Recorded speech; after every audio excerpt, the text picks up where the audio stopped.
Chapter 14. That night, as Stanley lay on his scratchy and smelly cot, he tried to figure out what he could have done differently, but there was nothing he could do.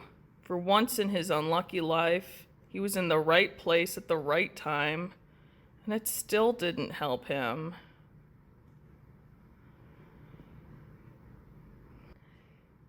You got it? He asked X-Ray the next morning at breakfast. X-Ray looked at him with half-opened eyes behind his dirty glasses. I don't know what you're talking about, he grumbled. You know, said Stanley.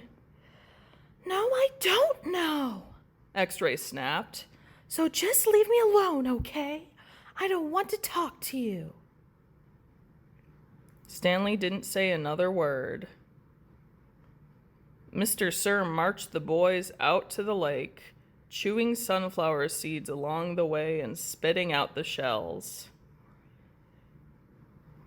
He scraped the ground with his boot heel to mark where each boy was supposed to dig.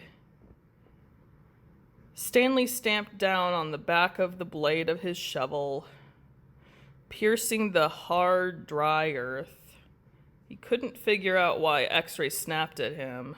If he wasn't going to produce the tube, why did he make Stanley give it to him? Was he just going to keep it?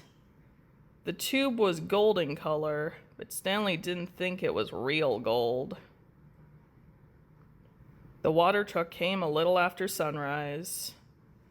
Stanley finished his last drop of water and stepped up out of his hole. At this time of day, Stanley sometimes could see some distant hills or mountains on the other side of the lake. They were only visible for a short while and would soon disappear behind a haze of heat and dirt. The truck stopped, and the dust cloud drifted past it. X-Ray took his place at the front of the line. Mr. Pedansky filled his canteen. Thanks, Mom, X-Ray said. He didn't mention the tube. Mr. Pedansky filled all the canteens, then climbed back into the cab for the pickup. He still had to bring water to Group E. Stanley could see them digging about 200 yards away. Mr. Pedansky! X-Ray shouted from his hole. Wait! Mr. Pedansky! I think I might have found something. The boys all followed Mr. Pedansky as he walked over to X-Ray's hole. Stanley could see the gold tube sticking out of some dirt at the end of X-Ray's shovel. Mr. Pedansky examined it and took a long look at the flat bottom. I think the warden is going to like this. Does X-Ray get the day off? asked Squid. Just keep digging until someone says otherwise, Mr. Pedansky said. Then he smiled. But if I were you, Rex, I wouldn't dig too hard. Stanley watched the cloud of dust move across the lake to the cabin beneath the trees. The boys in Group E were just going to have to wait. It didn't take long for the pickup truck to return. Mr. Pedansky stepped out of the cab. A tall woman with red hair stepped out of the passenger side. She looked even taller than she was, since Stanley was down in his hole. She wore a black cowboy hat and black cowboy boots, which were studded with turquoise stones. The sleeves of her shirt were rolled up, and her arms were covered with freckles, as was her face. She walked right up to X-Ray. This where you found it? Yes, ma'am. Your good work will be rewarded. She turned to Mr. Pedanski. Drive X-Ray back to camp. Let him take a double shower and give him some clean clothes. But first, I want you to fill everyone's canteen. Yee-haw! I just filled them a little while ago, said Mr. Pedanski. The warden stared hard at him. Excuse me, she said. Her voice was soft.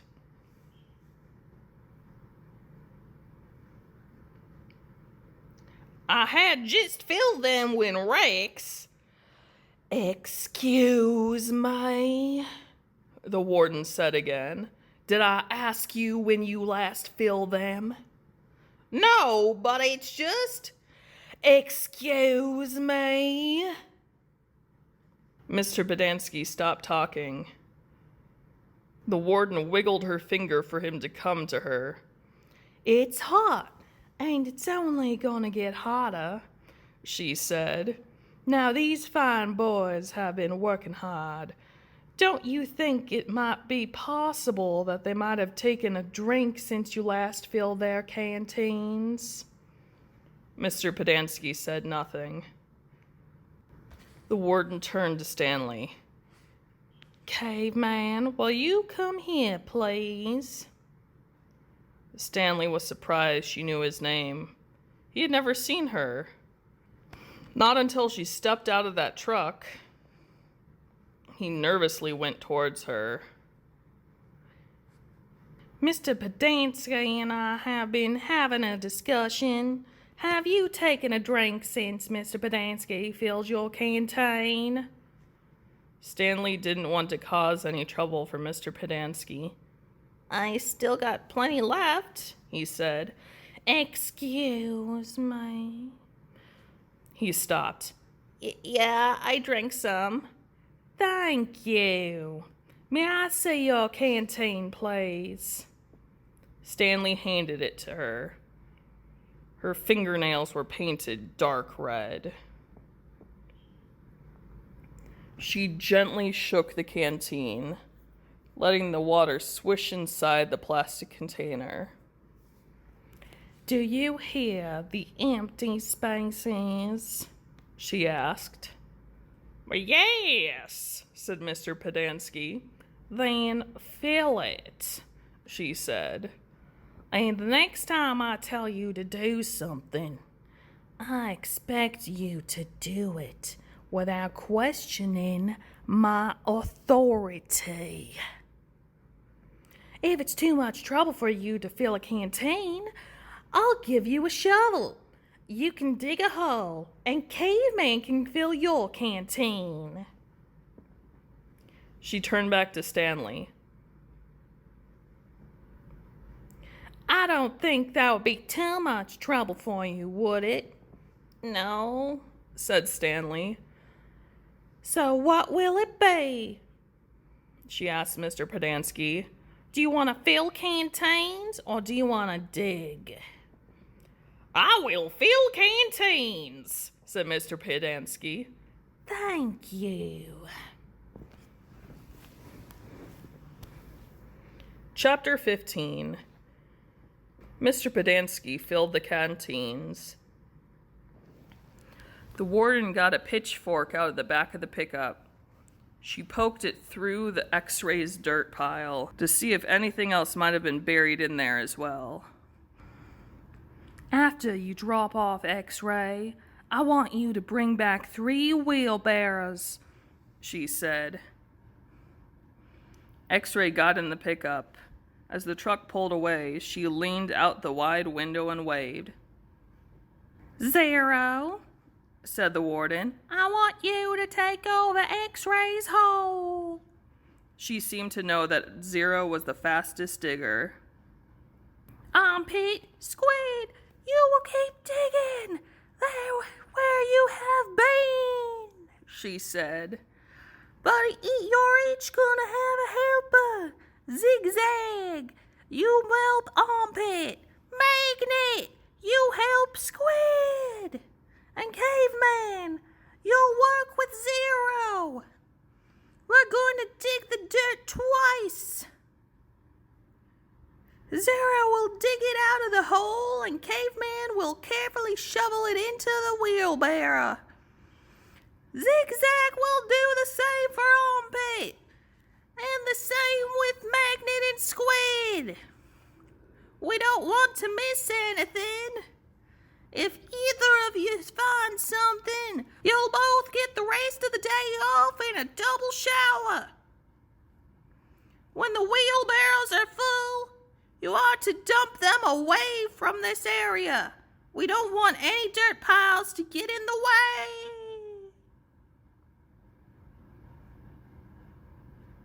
The warden remained at the site for the remainder of the day, along with Mr. Podansky and Mr. Sir, who showed up after a while.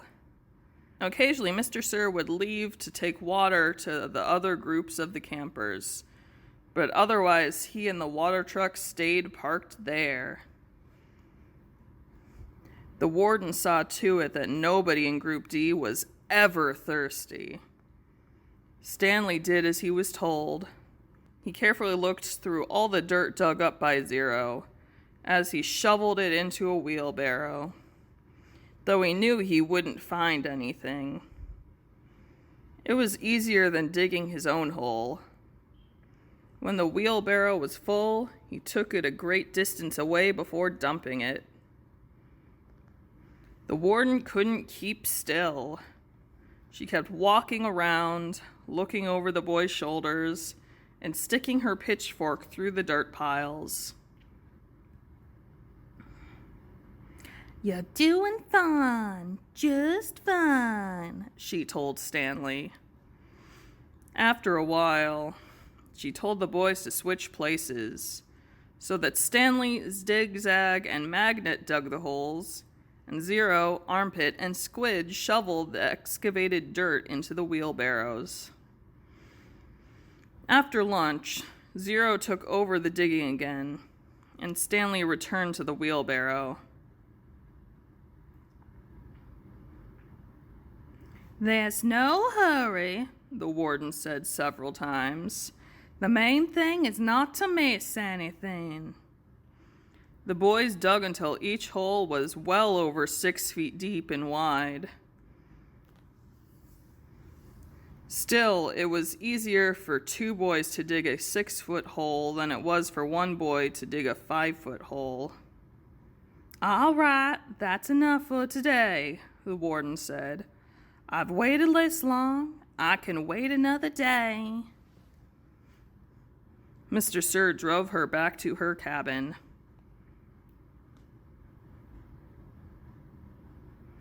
I wonder how she knew all our names, Stanley said as he walked back to the compound. She watches us all the time, said Zigzag. She's got a hidden microphones and cameras all over the place. In the tents, the rec room, the shower. The shower? Asked Stanley. He wondered if Zigzag was just being paranoid or making fun of him. The cameras are tiny, said Armpit. No bigger than the toenails on your little toe. Stanley had his doubts about that. He didn't think they could make cameras that small. Microphones, maybe. He realized that was why X-Ray didn't want to talk to him about the gold tube at breakfast. X-Ray was afraid the warden might have been listening.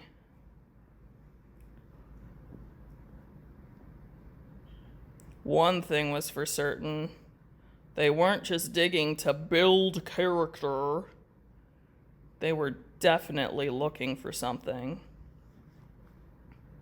Whatever they were looking for, they were looking in the wrong place. Stanley gazed out across the lake toward the spot where he had been digging yesterday when he found the gold tube. He dug the hole into his memory.